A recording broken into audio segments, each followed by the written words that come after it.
Hello बच्चों, स्वागत है आपका अपने गुरुकुल में। तो पिछले वीडियोस में जो भी क्वेश्चंस हमने सॉल्व किए थे उसमें एक क्वेश्चन का एक्सप्लेनेशन थोड़ा गड़बड़ा गया था। तो उसको एक बार दोबारा से सॉल्व करते हैं, फिर अगले क्वेश्चंस की तरफ बढ़ते हैं। ठीक है, क्योंकि ये एक इम्पोर्टेंट क्वेश्चन है, तो इसीलिए इसको हम नहीं छोड़ सकते। ठीक है, देखो, एक स्क्वायर है, इसके ऊपर चार पॉजिटिव चार्जेस हैं। तो चार्ज कितना है? 2√2 - 1, 2√2 - 1 Q, 2√2 - 1 Q, 2√2 - 1 Q and 2√2 - 1 into Q. ठीक है, 2√2 - 1 इंटू क्यू की वजह से, ऐसे दो चार्जेस की वजह से जो भी फोर्स आ रहा है उसको एफ मान लेते हैं। और हर एक जो इसका साइड है वो क्या है? ए है। जैसे कि ये ए, ए और ए। तो इस हिसाब से अगर मैं ये डायगोनल ड्रॉ करूं, अगर मैं डायगोनल ड्रॉ करूं, ये डायगोनल की वैल्यू क्या होगी? √2 टाइम्स ए। अगर मैं सेंटर से ये वाला डिस्टेंस कैलकुलेट करूं, ये हो जाएगा a/√2। कैसे? √2 ए का आधा, 2 को लिख सकते हैं √2 इंटू √2, ये √2 कटा, बचा क्या? a/√2। तो ऐसे। ठीक है, चलिए अब स्टार्ट करते हैं। इस पॉइंट पे अगर मैं कंसिडर करूं कि नेट फोर्स 0 है, तो इस वाले फोर्स की वजह से इस वाले फोर्स पर रिपल्सिव फोर्स आएगा नीचे, उसको मैं मान लेता हूं एफ। इसकी वजह से मतलब मान लो ये ए है, बी है, सी है, डी है।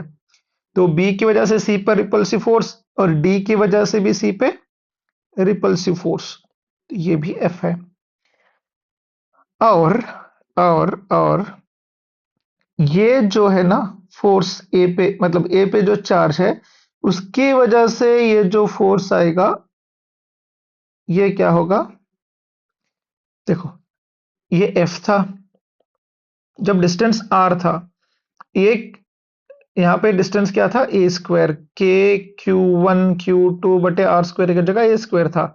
लेकिन यहाँ पे √2 है, तो √2a² क्या हो जाता है? 2a²। तो ये फोर्स क्या बन जाएगा? F/2।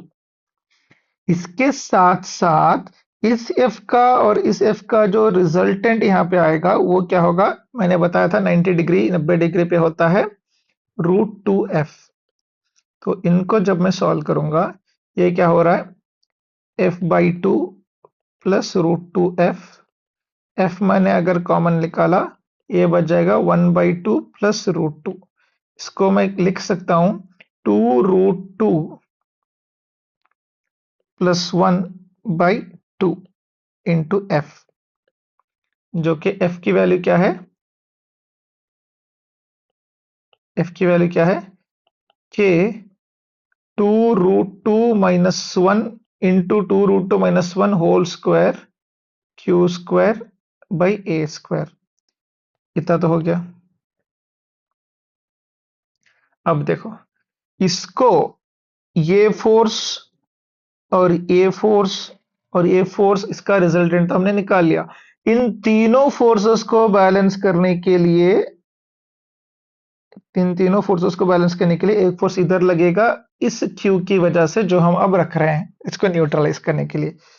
अभी जो फोर्स आएगा, ये जो एफ आएगा, ये क्या होगा?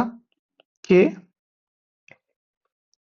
ये वाला Q, that is 2√2 - 1 into Q into the magnitude of the test charge Q by a²। A की वैल्यू क्या है? a/√2। a/√2 का होल स्क्वायर क्या होगा? a²/2। ठीक है, अब इस वाले फोर्स को और इस वाले फोर्स को इक्वेट करते हैं, तो क्या आएगा? F इज इक्वल्स टू के, F इक्वल्स टू के, फिर डायरेक्ट वैल्यू ही लिख दो के। यहाँ पे क्या है? 2√2 - 1 whole square into Q square. Divided by A square, इतना ही तो है।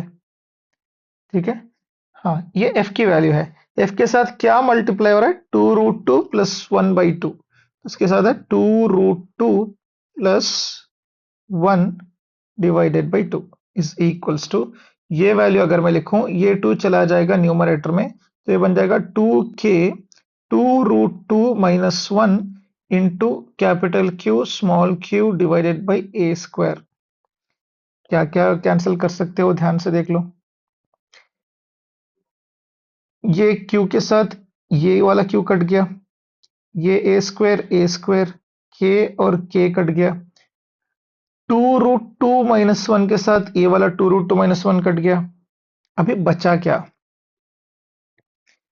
और ये वाला 2 यहां पे मल्टीप्लाई होगा, तो ये बन जाएगा क्या, 2 इंटू 2 4 के साथ small q is equals to, इस वाले टर्म को और इस वाले टर्म को ध्यान से देखो, क्या ये a माइनस बी और ये a प्लस बी के जैसा नहीं दिख रहा। a minus B into A plus B क्या होता है, A square minus B square, तो ये क्या होगा 2√2 का स्क्वायर माइनस 1 का स्क्वायर, इसके साथ जो बच के है वो क्या है, q। तो 2√2 स्क्वायर क्या होता है, 2 स्क्वायर 4√2 2, तो ये वैल्यू 8, 8 माइनस 1 क्या होगा 7q which is equals to 4q। तो small q is equals to 7/4 times of q। 7/4 times option क्या है, a। और हम स्टेबल रखने के लिए ये जो चार्ज है इसको हम माइनस q मान के चलते हैं, इसीलिए the value is -7/4 into q। ठीक है, तो थोड़ा सा है क्वेश्चन, मतलब अच्छा खासा है, ऐसा नहीं बोलेंगे कि नीट लेवल का है। तो ये इतने अच्छे क्वेश्चन सिर्फ जेई वाले ही पूछ सकते हैं। चलो, डायमेंशंस ऑफ एप्सिलॉन नॉट, ये तो आप आसानी से निकालोगे, वैसे भी फॉर्मूला क्या है, F is equals to 1/4 pi epsilon naught Q1 Q2 बटे आर स्क्वायर। तो यहाँ पे कांस्टेंट है 4 पाई और 1, तो एप्सिलॉन नॉट को इधर लिया मैंने, तो ये क्या बन जाएगा, epsilon naught is equals to Q1 Q2 by F R square. Q1 Q2 क्या होता है, इसका भी कुलम इसका भी coulomb, coulomb square divided by force मतलब न्यूटन, आर मतलब लेंथ, किसमें, मीटर स्क्वायर, मीटर स्क्वायर। इनके डायमेंशंस क्या होंगे, कुलाम का होता है क्या, एटी स्क्वायर है इसीलिए square, divided by newton, force का क्या होता है, M L T raise to -2, meter मतलब एल का स्क्वायर, तो ये क्या हो जाएगा, A square T square, M ऊपर जाएगा एम राइज टू -1, यहाँ पे एक एल, यहाँ पे दो एल, ऊपर जाएगा 3l, टी -2 ऊपर जाएगा, टी +2 हो जाएगा, तो m power -1, l power -3, t power यहाँ पे 2 यहाँ पे 2, 4 के साथ a स्क्वायर, तो t पावर 4 वाला एक ही ऑप्शन है, ऑप्शन ए। ठीक है, याद रखने की जरूरत नहीं, आप कैलकुलेट कर लोगे। Two similar spheres having charge plus q and minus q charges are kept at a certain distance. F force acts between them if in the middle of the two spheres another similar charge plus q is kept, then it experiences a force of the magnitude and direction as। देखो, यहाँ पे एक charge charge था क्या, plus Q, यहाँ पे एक charge है क्या, -q। इन दोनों के बीच में, इन दोनों के बीच में ऐसे मान लो, जो फोर्स है वो क्या है, F। अगर मैंने कोई एक ऐसा चार्ज इंट्रोड्यूस किया यहाँ पे +q, तो इसके ऊपर टोटल चार्ज कितना होगा।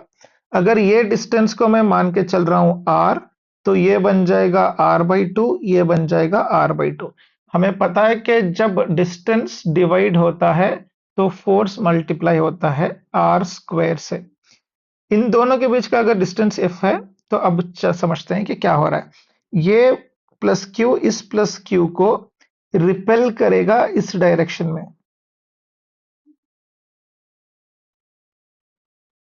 रिपेल करेगा। कितने फोर्स से? एफ। डिस्टेंस हो गया आधा, तो फोर्स मल्टीप्लाई होगा आर के स्क्वायर से, मतलब डिवाइडेड बाई 2 है तो ये मल्टीप्लाई बाई 2 स्क्वायर होगा, ये बन गया 4F। ठीक है, ठीक ऐसे ही ये वाला अट्रैक्ट करेगा ऐसे, तो इस वाले में और इस वाले में डिस्टेंस कितना है? आर बाई 2 का, तो फोर्स आर के लिए इतना था, डिवाइडेड बाई 2 मतलब इंटू 2 का स्क्वायर, क्योंकि F is proportional to 1 by R square. R अगर 2 से मल्टीप्लाई हो गया तो एफ 2 स्क्वायर से डिवाइड होगा, आर 2 से डिवाइड हुआ तो एफ 2 के स्क्वायर से मल्टीप्लाई होगा, तो ये भी बन गया 4F।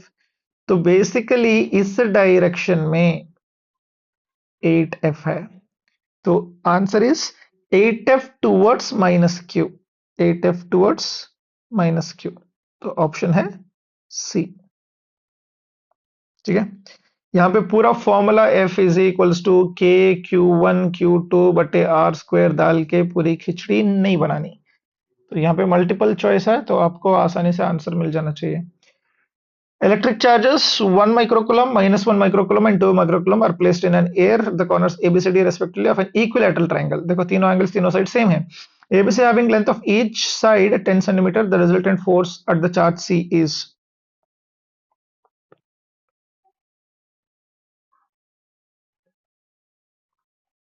थोड़ा बड़ा ही बना लेते हैं, कंजूसी नहीं करनी।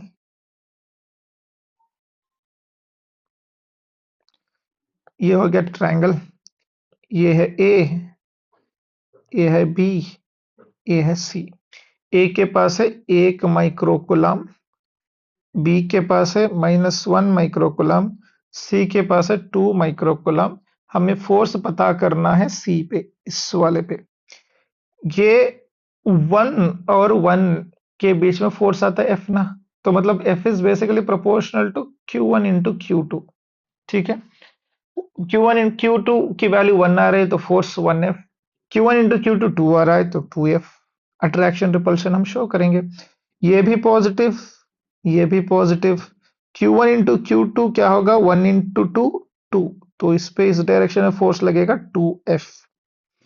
ये वाला पॉजिटिव, ये वाला नेगेटिव, नेगेटिव पॉजिटिव को अट्रैक्ट करेगा ऐसे, Q1 Q2 प्रोडक्ट है 2 तो 2F, ये एंगल है 120 डिग्री, तो इस हिसाब से यहाँ पे जो फोर्स आएगा वो क्या होगा?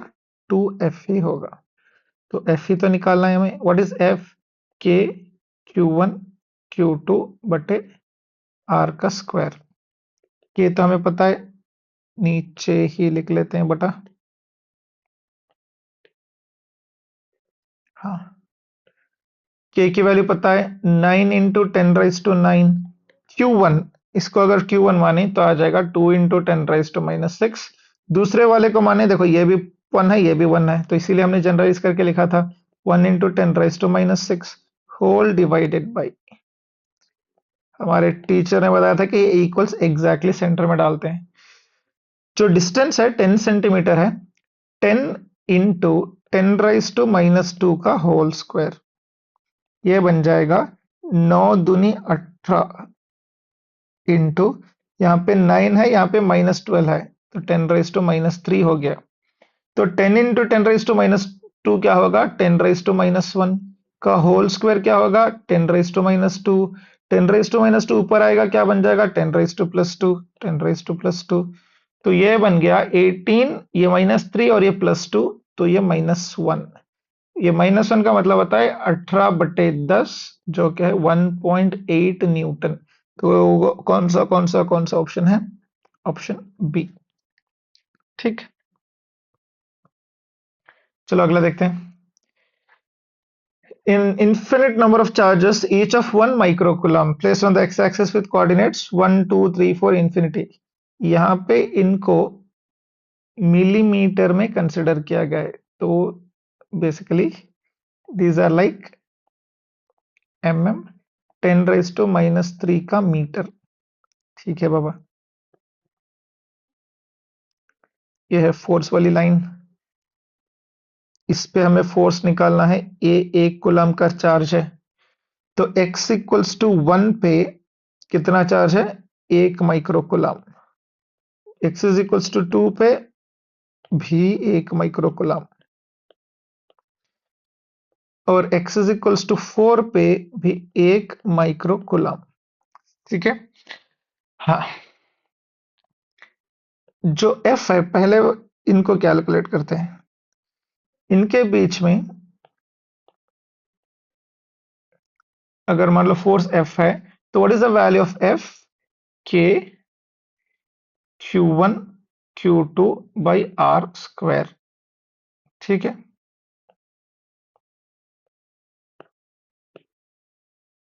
हाँ, तो ये Q1 Q2 की वैल्यू क्या होगी अगर आप कैलकुलेट करोगे?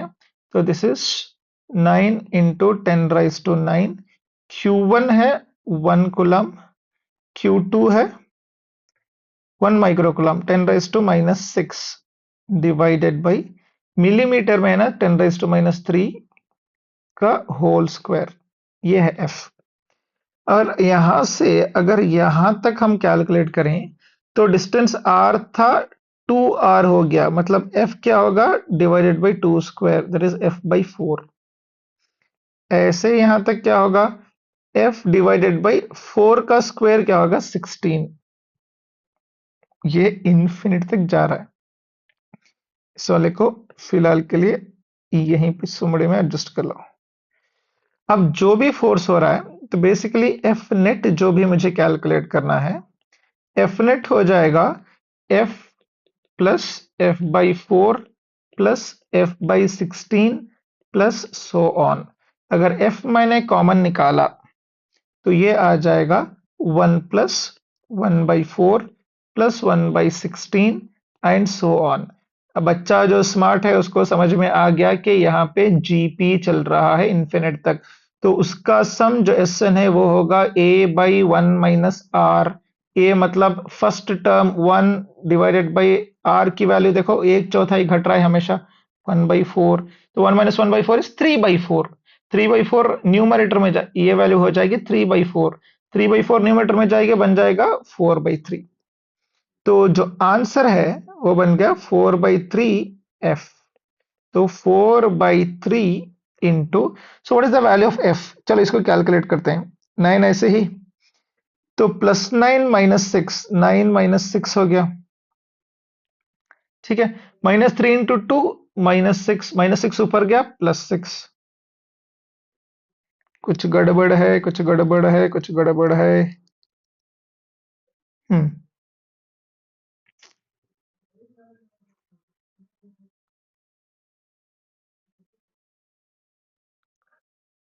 क्वेश्चन क्या था? 1 × 1 × 1 और कुछ नहीं। हाँ, तो चलो ये mm में दिया हुआ है या सेंटीमीटर में, सो गॉड नोस। यहाँ पे एक कॉमन सेंस वाली बात यह है, यहाँ पे 1 है, यहाँ पे 9 है, और डिनोमिनेटर में 1 है, बाकी सब पावर है। जो भी खेल होगा 9 इंटू समथिंग ही आएगा, तो answer is a. So it will mention कि पता नहीं मैंने टाइप करने में गलती की या उस बुक में क्वेश्चन इनकम्प्लीट था। ठीक है, इस हो सकता है ये चीज आपको समझ में आ गई होगी। तो ये जो, और ये नहीं, हाँ, तो ये वैल्यू क्या आ रही है? 9 इंटू समथिंग, मतलब क्या? 4/3 एफ की वैल्यू कुछ 9 इंटू समथिंग, 3 × 1 = 3 × 3 = 4 इंटू 3 क्या हो जाएगा? 12। तो आंसर 12 से ही स्टार्ट होगा, किसी और से नहीं। That is confirmed. ठीक है। हम्म। चलिए नेक्स्ट देखते हैं।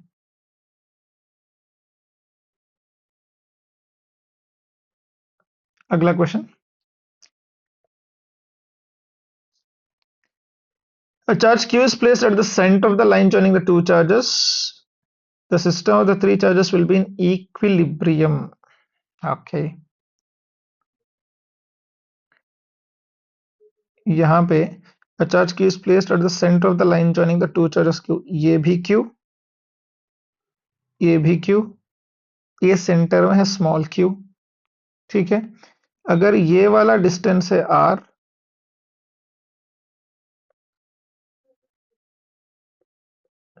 तो ये जो डिस्टेंस होगा क्या होगा, r/2।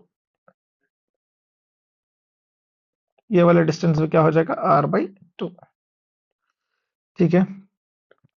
अब क्या करना है, अब ये इक्विलिब्रियम में है, मतलब इस क्यू पे इसकी वजह से जितना फोर्स लगेगा, इसकी वजह से भी इतना ही फोर्स लगेगा। पहले इनके ऊपर का फोर्स निकालो कितना है। तो ये अगर मैं F1 मानूं तो ये बन जाएगा k Q²/r²। और इन दोनों का नहीं, इन दोनों का अगर मैं F2 मान लो, ये फोर्स आ जाएगा k Q Q, एक स्मॉल क्यू एक कैपिटल क्यू है, r/2 का होल स्क्वायर। ये बन जाएगा k Q Q, ये 2 स्क्वायर ऊपर जाएगा 4/r²। F1 और F2 ये दोनों बराबर होने चाहिए इक्विलिब्रियम के लिए। ठीक है। हाँ, लेकिन नेगेटिव, ये इसको, ये वाला चार्ज जितना उसको रिपेल करेगा, ये वाला चार्ज उतना ही उसको अट्रैक्ट करेगा, तभी तो इक्विलिब्रियम है। इसीलिए तो इसको माइनस क्यू, जो भी वैल्यू आएगी नेगेटिव में आएगी। ये दो तो होने से रहे। F1 क्या है, k Q²/r²। यहाँ पे क्या है, k small Q capital Q into 4/r²। तो r² से r² कटा, k से k कटा, q से q कटा। तो capital Q is equal to 4 times small Q, हमें चाहिए स्मॉल क्यू जो कि Q/4 माइनस था ये। तो अगर Q की वैल्यू लेंगे तो -Q/4। इतना सारा सर्कस करने की जरूरत नहीं, जैसे प्रैक्टिस करते जाओगे आपको समझ में आ जाएगा। मिड पॉइंट मतलब डिस्टेंस आधा हो गया, R2 से डिवाइड हो गया, समझ में आया।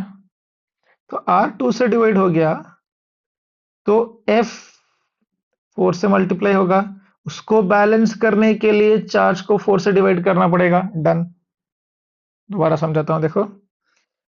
R को 2 से डिवाइड करने का मतलब है फोर्स F को 2 स्क्वायर से मल्टीप्लाई करना, जो कि हो जाएगा 4F। 4F को दोबारा F बनाने के लिए जो भी चार्ज है उसका 1/4 लेना पड़ेगा। Answer will be Q/4। ये चीजें आपको समझ में आनी चाहिए। This question is incomplete. यहाँ पे है क्वेश्चन, ये charge Q1 exerts some force on the second charge। ये Q1, ये Q2। Q1 की वजह से Q2 पे कुछ फोर्स लग रहा है F। If a third charge Q3 is brought near to Q2, यहाँ पे Q3 है, इसकी वजह से मान लो कुछ फोर्स लग रहा है इस पे। अब ये पूछ रहा है कि Q1 की वजह से जो Q2 पे पहले फोर्स था, क्या वो Q3 की वजह से चेंज होता है? नहीं। Force on a charge or force between the charges is independent of the medium or the charges present near to the charges। Q1 की वजह से Q2 पे चार्ज, आपस में कितने भी चार्ज हो, आसपास कितने भी चार्ज हो, उसकी वजह से पूरा फोर्स चेंज नहीं, मतलब फोर्स चेंज नहीं होता। लेकिन Q1 पे नेट फोर्स चेंज होगा, क्योंकि Q2 भी फोर्स लगाएगा, Q3 भी फोर्स लगाएगा, तो नेट फोर्स तो चेंज होगा। लेकिन Q1 और Q2 के बीच वाला फोर्स ये कोई चेंज नहीं कर सकता, that will remain same. Two point charges separated by a distance d repel each other with a force of 9 Newton. देखो बेटा, F कितना है, 9 न्यूटन। जो भी डिस्टेंस था 3 गुना बढ़ा दिया, मतलब R था तो R इंटू, आर से ही पढ़ रहे हो ना, तो इसलिए आर से समझा रहा हूं मैं। यहाँ पे डी में है तो कोई बात नहीं, R3R हो जाएगा, D3D हो जाएगा। 3 टाइम्स हो गया मतलब क्या, देखो यहाँ पे डी है, इसको आर मान लो, तो ये 3R। आर 3 से मल्टीप्लाई हो गया, तो फोर्स 3 के स्क्वायर से डिवाइड होगा, मतलब F/9 होगा। F कितना था बेटा, 9 था। 9/9 कितना होगा, 1। Answer is 1 Newton. अगर आपको भरोसा नहीं है, मैथमेटिकली भी करके देखते हैं। देखो, F क्या होता है, K Q/r², जो क्या है 9 न्यूटन। F2, अब ये मैं क्या कर रहा हूं, 3R, यहां पे तो D² था ना, डी की जगह 3D रख के देखते हैं, क्यू क्यू बाई 3D का होल स्क्वायर। तो ये क्या बन जाएगा, के Q Q divided by 9D square. इतने में 9 न्यूटन रख सकते हैं, डिनोमिनेटर में 9 है, तो आंसर क्या, 1 न्यूटन। तुम्हें ये पसंद आया, ये पसंद, ये पसंद आया, ये पसंद, आपकी मर्जी है।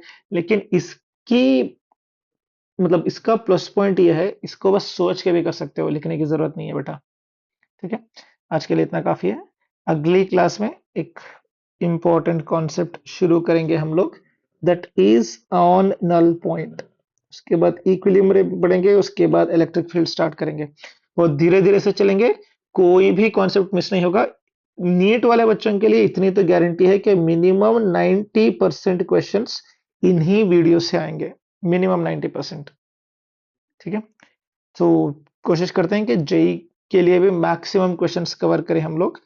कवर तो हो रहे हैं, लेकिन अब जानते हो ना कि नीट फिजिक्स और जेई फिजिक्स का कोई कंपैरिजन है नहीं वैसे। तो मिलते हैं अगले वीडियो में। Till then keep learning, keep exploring, have a great day ahead, all the very best for your future. अल्लाह हाफिज।